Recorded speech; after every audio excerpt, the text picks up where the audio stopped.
Sometimes it's not them. Sometimes it's God separating you. You ever been in a situation where someone wronged you, but you ended up the villain because you had the nerve to respond? Let me guess. They told everybody what you did, right? But forgot to mention what they did that made you do it. Now you the headline. All of a sudden you trending in the family group chat. You the villain in a story they directed, produced, and starred in. Cool. Just spell my name right in the credits. See, I'm one of them people that if the bus gonna roll over, it's gonna hit both of us. Because I'm gonna tell a whole story, not just my favorite version. Even if it's mostly my fault, I'ma still give context. I'ma still let folks know how we got here. Because the truth don't need a PR team. It just need honesty. But most folks ain't wired like that. They scared to face the backlash that comes with standing in truth. So they make you the scapegoat and keep their image squeaky clean. Ain't no righteousness in there. That's reputation worship.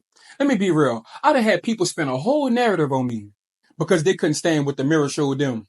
And if the mirror cracked when you looked at it, that ain't my fault, baby. That's the universe begging you to go do some shadow work. And look, I'm not saying your reaction was perfect. Hell, sometimes your reaction was probably petty, like mine's too. But God's still working on me though. Sometimes your reaction had a little zest on it. But let's not act like you wasn't provoked. Let's not act like your capacity wasn't tested and bust through the ceiling like the Kool-Aid man on a mission. But when you reacted, they acted like they was Moses on the mountain and you was Pharaoh. And you know what? That hurt hit different when it's from someone you love. A friend, a parent, a partner, somebody who swore they always ride with you. Now they flipping the script. And like you just trying to figure out what episode you woke up in. And when they tell it, they don't mention none of the disrespect that led to your reaction. They just hit play on your worst moment and hit loop. That's not accountability. That's cowardice. Isaiah 54:17. No weapon formed against you shall prosper. And every tongue that rises against you in judgment, you shall condemn. What Big Papa in the sky trying to tell you? You ain't got to argue with nobody. Heaven already seen the group chat, the screenshots, and the side eyes.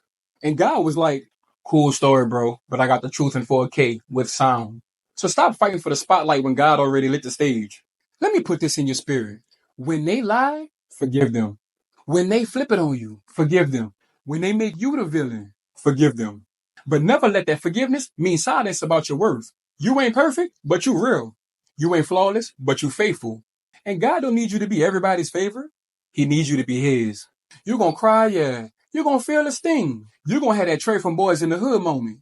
Swinging at the end like you're training for the Olympics. But guess what? You'll walk away with dignity. You'll walk away with your soul intact. And they're going to be stuck. Living a lie so deep, they need a GPS and a therapist to get out. And remember, when you walk away, that's not a loss. You'll forever have God's hand and favor on your life. And guess who won't? Them. You're going to get some good sleep at night. Guess who won't? Them.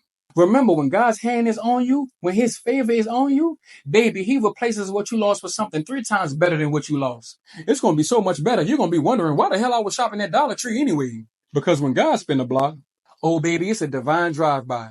God turned into a YN. He be Swiss cheesing everything in sight. And he don't miss. And he don't rush.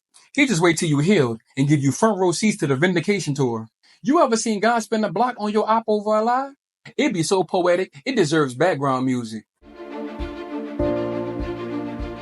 And all you gotta do is sit there in peace while they squirm in the aftermath. Like for real, cue up Take Me to the King. Take me to the King.